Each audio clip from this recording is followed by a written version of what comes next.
بسم اللہ الرحمن الرحیم۔ ڈاکٹر مسعود الدین عثمانی رحمۃ اللہ علیہ کی یہ بات بھی بالکل سچ ثابت ہو گئی کہ کاش قرآن اور حدیث کو اپنے حال پر چھوڑ دیا گیا ہوتا اور یہ مفسرین اس کی اس انداز سے تشریح نہ کرتے، تفسیریں نہ بیان کرتے جس کے اندر انہوں نے شرک اور کفر ملا کے پیش کیا انسانیت کے سامنے۔ اکثریت مفسرین نے یہی کیا ہے۔ اس بات کے ہونے کے باوجود محمد حنیف صاحب نے تفسیر لکھنا شروع کی اور پہلی جلد جب لکھی تو اس کے اندر جب یہ طاغوتوں کے معاملے میں کچھ نرمی کا انداز اختیار کیا اور کچھ لوگوں نے ان کو سمجھایا کہ دیکھو یہ نرمی مناسب نہیں ہے، اس سے بہتر ہے تفسیر لکھی نہ جائے۔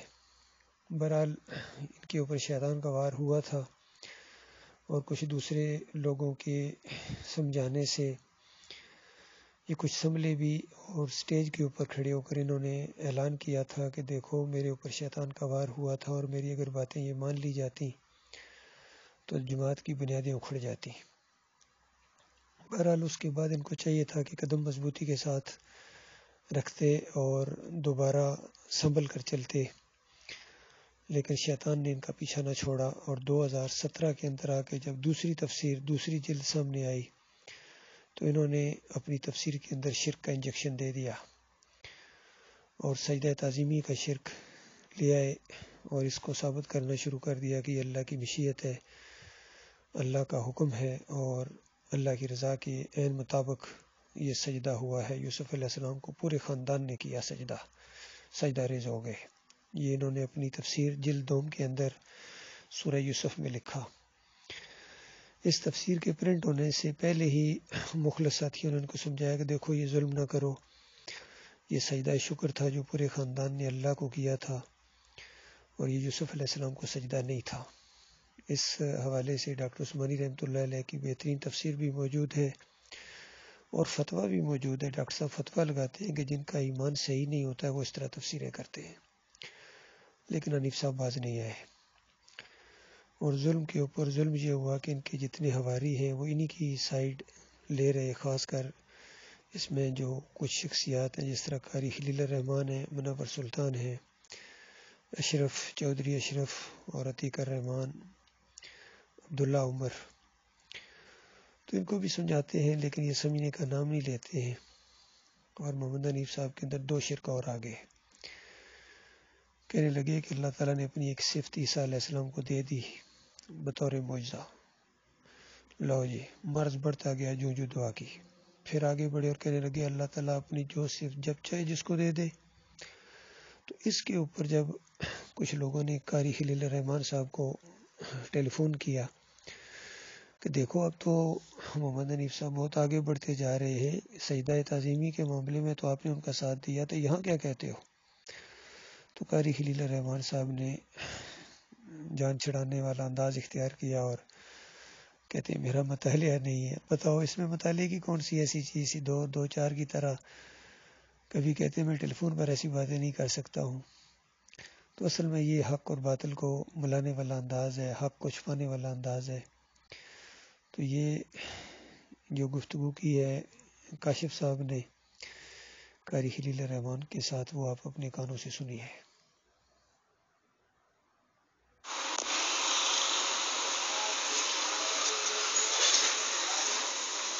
السلام علیکم۔ وعلیکم السلام۔ قاری صاحب کیا حال ہے؟ خیریت سے؟ خلیل الرحمان صاحب؟ جی اللہ کا شکر۔ طبیعت کیسی ہے آپ کی؟ اللہ کا احسان ہے الحمدللہ۔ قاری صاحب میں نے آپ کو کچھ بات کری تھی، آپ میرے نمبر سے 3-4 دن سے میں فون کر رہا ہوں اٹھا نہیں رہے۔ کاشف بات کر رہا ہوں کراچی سے۔ اچھا میں اصل میں دورے میں ہوں، کافی دنوں سے مجھے ٹائم ہی نہیں ملا نہ پڑھنے کا نہ دیکھنے کا۔ اچھا۔ تو میں اس دن سے مصروف ہوں، آج بھی سوات گیا ہوں دورے پہ۔ اچھا۔ تو ادھر سے آنا ہوں۔ جی اچھا تو اچھا ٹائم اچھا نہیں ملا ہوتا نا، مطالعہ کرتا آدمی کو دلائل تلاش کرتا ہے پھر بات کرتا ہے. تو قاری صاحب اگر تو وہ جو ہے نا اسی دوران اسی موقف پہ اگر اللہ تعالیٰ اپنے فرشتوں کو بھیج دیتا ہے اور ہمارا یا آپ کا ایمان عقیدہ درست نہیں ہے تو ہماری دوروں کی محنت تو بیکار ہو جائے گی. جی صحیح ہے بات آپ کی. ٹھیک ہے نا. اس میں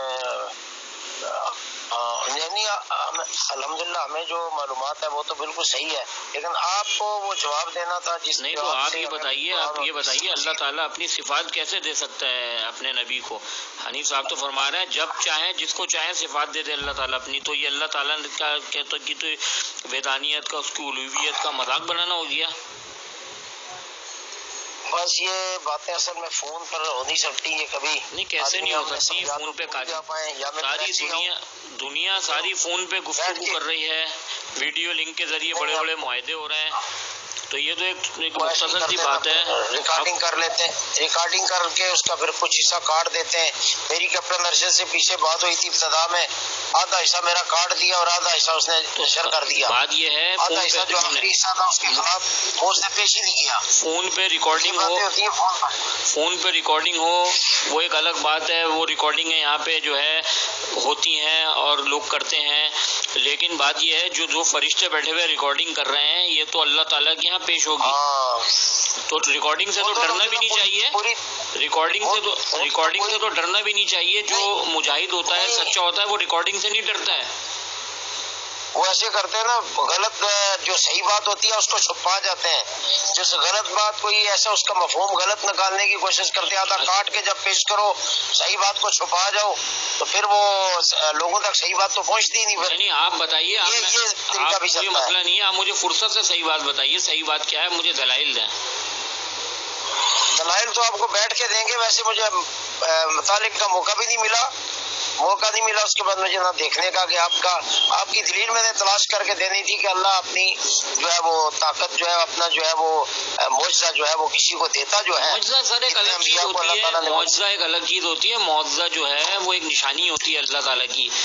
ایک اللہ تعالیٰ کی صفت ہوتی ہے جس میں ہم اپنی دعوت للہ میں، جب میں 1985 میں جماعت میں آیا تھا تو مجھے یہ دعوت بڑی سخت لگی تھی اور سن کے پیروں تلے زمین نکل گئی تھی کہ اللہ تعالیٰ.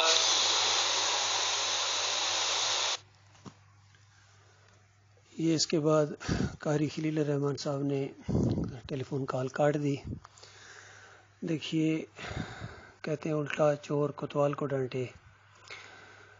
قاری خلیل الرحمان صاحب کس قدر غلط بیانی سے کام لے رہے ہیں اور کتنا بڑا الزام لگا رہے ہیں کہ ارشد کرملائی نے میری ٹیلی فون کال ریکارڈ کر لی، پھر آدھی کاٹ دی اور آدھی پھر پیش کر دی.